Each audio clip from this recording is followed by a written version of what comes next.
नमस्कार, prime point मध्ये मी सुहास आपल्या सगळ्यांचं स्वागत करतो।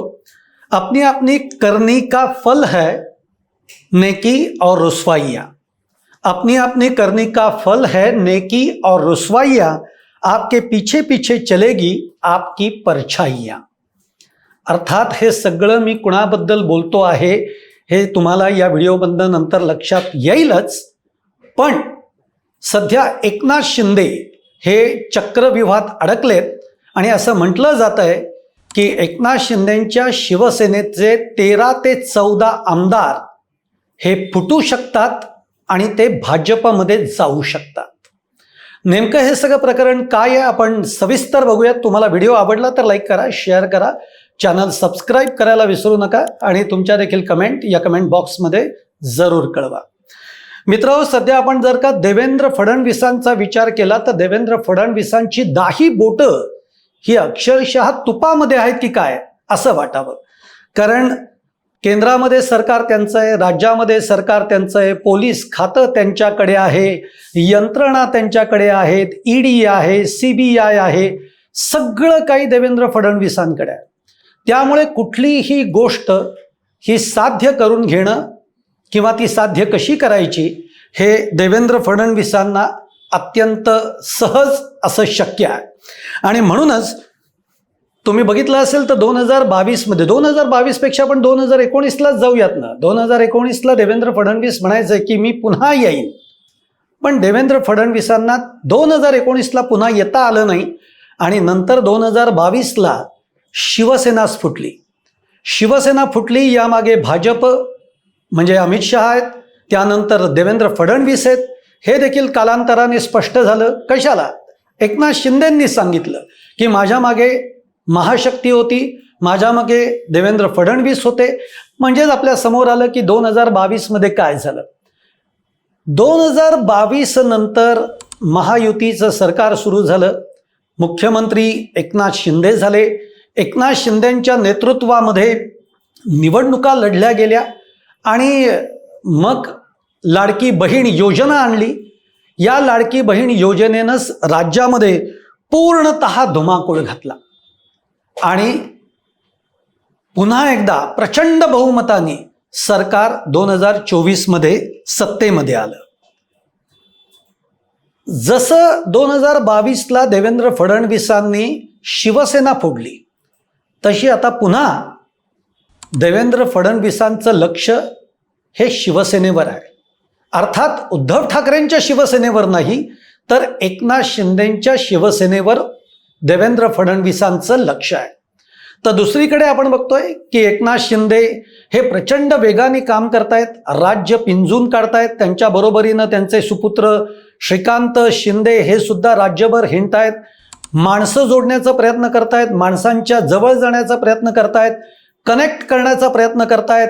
त्याचप्रमाणे आपण बघितलंय की कुठल्याही पक्षातले माणसं आपल्या पक्षामध्ये घेण्याचा सपाटा हा एकनाथ शिंदेंनी सुरू केलाय। कारण एकनाथ शिंदेंना सुद्धा आता हे कळून चुकलंय की 2029ची लढाई ही आपल्यासाठी सोपी नाही आहे। कारण त्यावेळेला कदाचित आपल्याबरोबर भाजप नसेल, कदाचित 2029ला आपला खरा प्रतिस्पर्धी, आपला खरा शत्रू हा भाजपच असेल। हे आता एकनाथ शिंदेंना कळून चुकलंय। त्यामुळे एकनाथ शिंदे सुद्धा आपल्या पक्ष विस्तारासाठी धावतायत। पण हे धावत असताना, ते तयारी त्यांनी 2029ची सुरू केलेली असताना, ते सध्या मात्र एका दुहेरी चक्रामध्ये अडकलेले आहेत। हे दुहेरी चक्र आहे, एक चक्र आहे ते म्हणजे सुप्रीम कोर्टाचं, दुसरं चक्र आहे देवेंद्र फडणवीसांच्या वक्रदृष्टीचं। आता सुप्रीम कोर्टाच्या बाबतीमध्ये काय बोलायचं, तर सुप्रीम कोर्टामध्ये तुम्हाला माहिती आहे केस सुरू आहे। चिन्ह आणि नावाच्या बाबतीमध्ये ही केस सुरू आहे, तारीख पे तारीख होती आहे। पण अजून अशी किती वेळा होणार, तारीख पे तारीख किती पडणार? कारण देशाच्या दृष्टीनं हा निर्णय खूप महत्त्वाचा असणार आहे। त्यामुळे आणखीन तो किती लांबेल, कधी ना कधीतरी त्यांना याबाबतचा निर्णय हा द्यावाच लागणार आहे।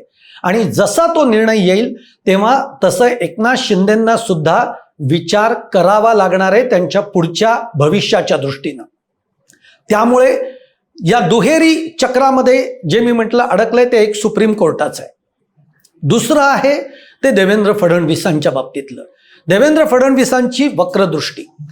देवेंद्र फडणवीसांची वक्रदृष्टी म्हणजे 2024 मध्ये जसं लाडकी बहीण योजनेनी राज्यभर धुमाकूळ घातला, सरकार आलं, पण तिथं खरं अडचण झाली ती एकनाथ शिंदेंची. एकनाथ शिंदेंना याची कल्पना आली नाही की भाजपचे इतक्या मोठ्या संख्येनं आमदार निवडून येतील. जवळपास 132 आमदार हे भाजपाचे निवडून आले. 132 आणि वरती जर आपण अपक्ष काही किंवा मित्रपक्ष जर पकडले तर जवळपास आज रोजी भाजपकडे 137 ते 138 इतकी आमदारांची संख्या आहे. आणि त्यामुळे आता भाजपचं लक्ष आहे ते 2029च्या दृष्टीनं 100% भाजप. तुम्हाला माहिती आहे अमित शहा महाराष्ट्रामध्ये आले होते तेव्हा ते म्हणाले होते आता आपल्याला 2029ला कुबड्यांची गरज नाहीये. कुबड्यांची गरज नाहीये म्हणजे आता आपल्याला राष्ट्रवादी, अजित पवार गट, शिवसेना, शिंदेची सेना यांची आपल्याला गरज नाही. या स्पष्ट शब्दात ते बोलले नाहीत, पण कुबड्यांची गरज नाहीये. तेव्हाच खरं तर या मंडळींनी अजित पवारांनीही तेव्हाच ओळखून घेतलं होतं की 2029ला काय होईल आणि त्या दृष्टीनं अजित पवारांनी शरद पवारांच्या बरोबर मिळतं जुळतं राजकारण करायला सुरुवातही केली होती, जे आता आपल्याला या सगळ्या नजीकच्या काळामध्ये ते सगळं ऐकायलाही मिळालेलं आहे. परंतु शिवसेनेच्या बाबतीमध्ये जर आपण विचार केला, एकनाथ शिंदेच्या बाबतीमध्ये विचार केला तर एकनाथ शिंदेच्या बाबतीमध्ये अमित शहा हे थोडे जास्त फेवरेबल आहेत एकनाथ शिंदेंना. आणि त्याचं वारंवार आपल्याला म्हणजे एकनाथ शिंदेंनी कधीही दिल्लीत जावं, अमित शहा त्यांना भेट देतात. एकनाथ शिंदेंची सगळं म्हणणं, त्यांचं काय गाऱ्हाणं असेल ते सगळं अमित शहा ऐकून घेतात. एकनाथ शिंदेंना ते चांगलं आश्वासन देतात आणि परत महाराष्ट्राकडे पाठवतात. पण आता एकनाथ शिंदेंच्या हे लक्षात आलेलं आहे की अमित शहा आपल्याला वेळ देतात, अमित शहा आपलं ऐकून घेतात, अमित शहा आपल्याशी बोलतात, आपल्याला आश्वासितही करतात, आपल्याला मुख्यमंत्री तुम्हीच होणार पुढचे असंही म्हणतात, पण त्याचे परिणाम राज्यामध्ये दिसले पाहिजेत ना, ते काहीच होत नाहीये.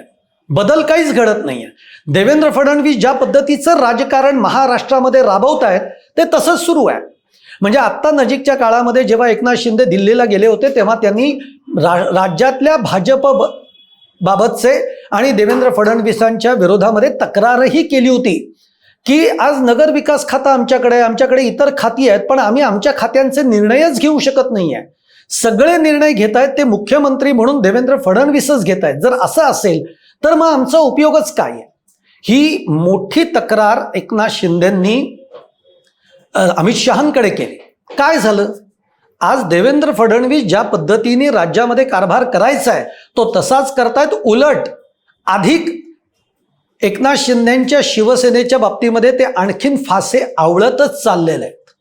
म्हणजे कुठेही सुटका म्हणून नाही. आणि म्हणून साताऱ्याचं प्रकरण आपल्या समोर सगळ्यांच्या समोर अगदी ताजं आहे.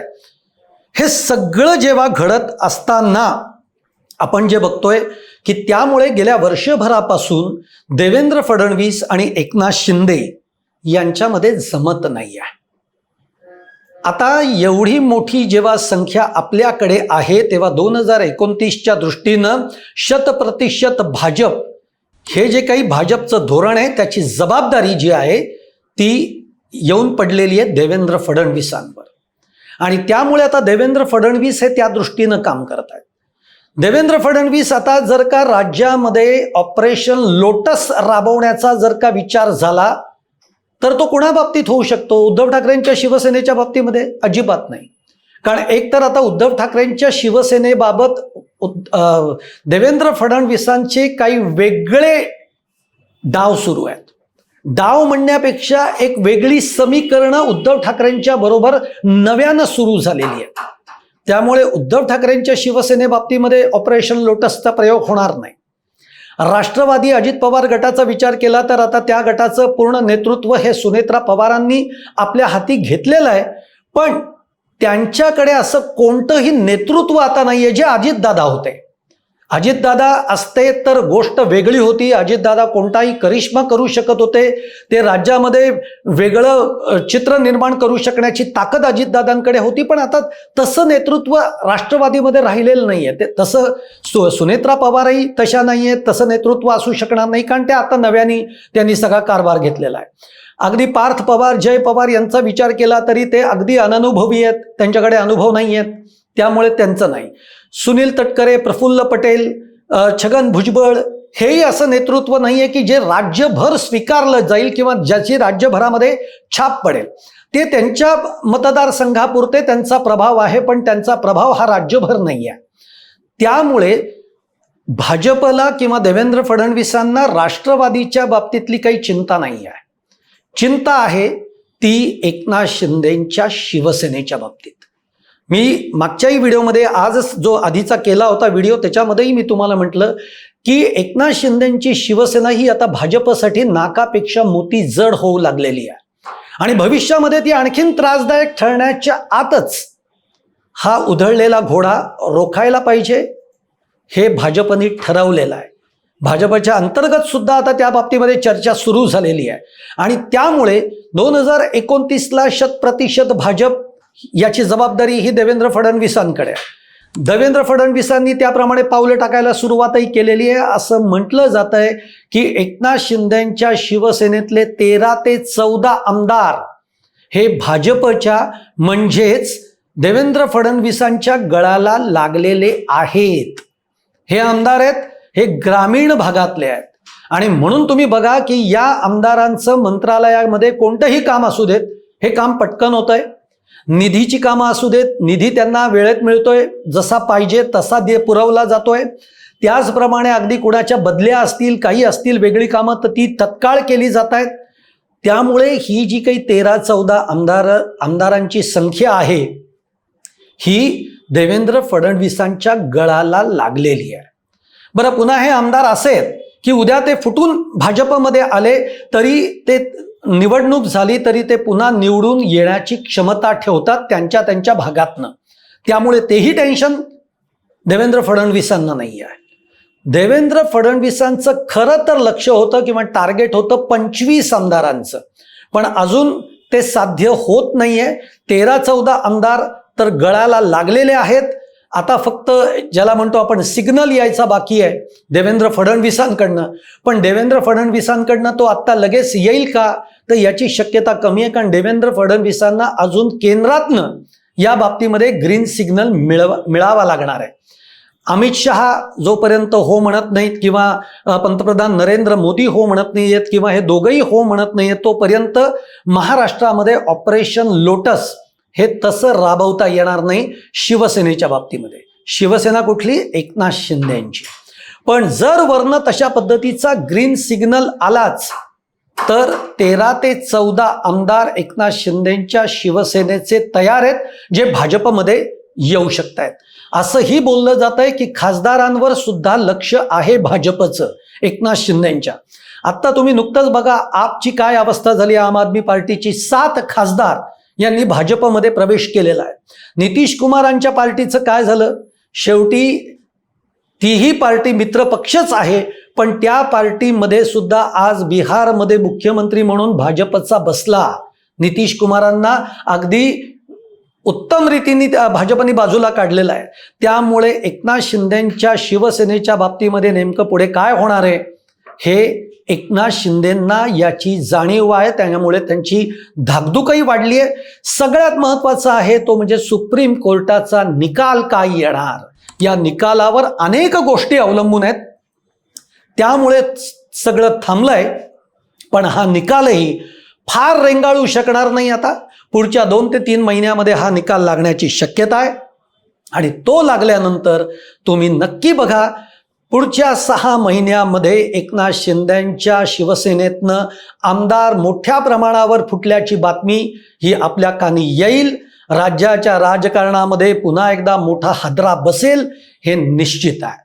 तुम्हाला हा व्हिडिओ आवडला असेल तर लाईक करा, शेअर करा, चॅनल सबस्क्राईब करायला विसरू नका आणि तुमच्या कमेंट या कमेंट बॉक्समध्ये जरूर टाका. तुम्हाला वाटतंय का खरंच असं ऑपरेशन लोटस हे एकनाथ शिंदेच्या शिवसेनेच्या बाबतीमध्ये राबवलं जाऊ शकतं? कमेंट्समध्ये जरूर कळवा. धन्यवाद.